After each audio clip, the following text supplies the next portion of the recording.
देखते हैं। एक दशक के अंदर वेदांता ने दो चीजें देखी। एक बार तमाम कंपनीज का मर्जर और अब हुआ है डी मर्जर का ऐलान। 6 कंपनियों में बांटने का ऐलान किया है वेदांता ने अपने सारे के सारे कारोबार को। और इसके अलावा हिंदुस्तान जिंक का भी डी मर्जर होगा।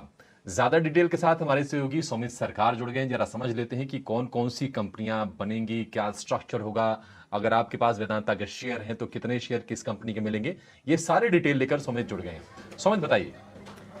अभी अगर आप देखेंगे तो हिंदुस्तान जिंक का जो डीमर्जर है उसको रिलेटेड ज़्यादा कोई डिटेल्स आए नहीं है। कंपनी सिर्फ वैल्यूएट कर रही है, बट वेदांता की डीमर्जर को लेके काफ़ी सारे डिटेल्स आए। सबसे पहला इंपॉर्टेंट चीज़ ये है कि वेदांता जो अब एक लिस्टेड कंपनी है उसके 6 यूनिट बन जाएंगे। जो ओरिजिनल अभी वेदांता लिस्टेड कंपनी है उसमें हिंदुस्तान जिंक का स्टेक रहेगा, सेमीकंडक्टर बिजनेस रहेगा, डिस्प्ले वाला बिजनेस रहेगा और जिंदल स्टेनलेस का बिजनेस वेदांता स्टेनलेस का आ जाएगा।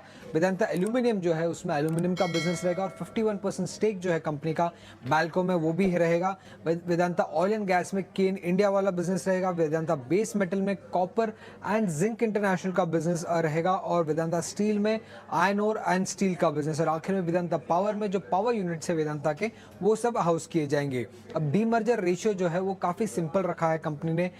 एक शेयर के बदले सारे शेयर होल्डर्स को एक नया शेयर मिलेगा एवरी न्यू कंपनी का। मतलब जो भी नए कंपनी लिस्ट हो रहे हैं उनके एक एक नए शेयर सारे शेयर होल्डर्स को मिलेंगे वेदांता के। अब इसके लिए अप्रूवल रहेगा सेबी से, एक्सचेंजेस से, बीएसई, एनएसई और एनसीएलटी से भी अप्रूवल रहेंगे। और कंपनी एक्सपेक्ट कर रहा है कि ये सारा प्रोसीजर जो है फर्स्ट हाफ ऑफ FY25 तक कंप्लीट हो जाएगा। अब ये काफ़ी पॉजिटिव है क्योंकि वैल्यू अनलॉकिंग हो रही है। काफ़ी टाइम तक अगर आप देखेंगे तो वेदांता की जो कंपनी है उसमें होल्डिंग कंपनी के डिस्काउंट के कारण काफ़ी वैल्यूएशंस डिप्रेस रहे हैं। जैसे कि अगर आप देखेंगे वेदांता का करंट मार्केट कैपिटलाइजेशन तो 82,700 करोड़ का है। उसके सामने अगर उसके स्टेक की वैल्यू देखेंगे हिंदुस्तान जिंक में तो वही सिर्फ 84,400 करोड़ का है। तो काफ़ी डीप डिस्काउंट है वैल्यूएशन में, जो कि आगे चल के एक्सप्लोर किया जा सकता है और वो बढ़ सकता है और बेनिफिशियल हो सकता है शेयर होल्डर के लिए। बट एक कंसर्न अभी भी रहेगा और वो है डेट का।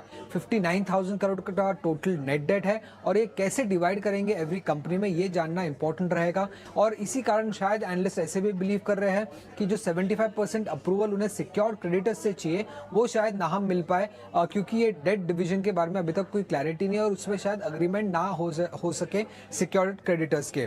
वैल्यूएशंस की अगर हम बात करें तो वेदांता का जो स्टैंडअलोन बिजनेस है उसका एंटरप्राइज वैल्यू करीब 58,000 करोड़ का है। एल्यूमिनियम बिजनेस का सेकंड हाईएस्ट मोस्ट वैल्यू है 44,000 करोड़। फिर वे आ जाता है ऑयल एंड गैस बिजनेस जिसका वैल्यू करीब 22,000 करोड़ का है। और लीस्ट वैल्यूड बिजनेस है पावर बिजनेस जिसका वैल्यू करीब 4,600 करोड़ का है एंटरप्राइज वैल्यू। ठीक है, तो ये वेदांता को लेकर सारी डिटेल तो आपको बता दें, लेकिन इसके मायने क्या है? वेदांता का शेयर अपने आप में कैसे ट्रेड करेगा? क्या ये जो गिरावट लास्ट सेशन में हमको आती हुई दिखी है इस खबर से रुक जाएगी? अजय, इसका जवाब आपको देना है।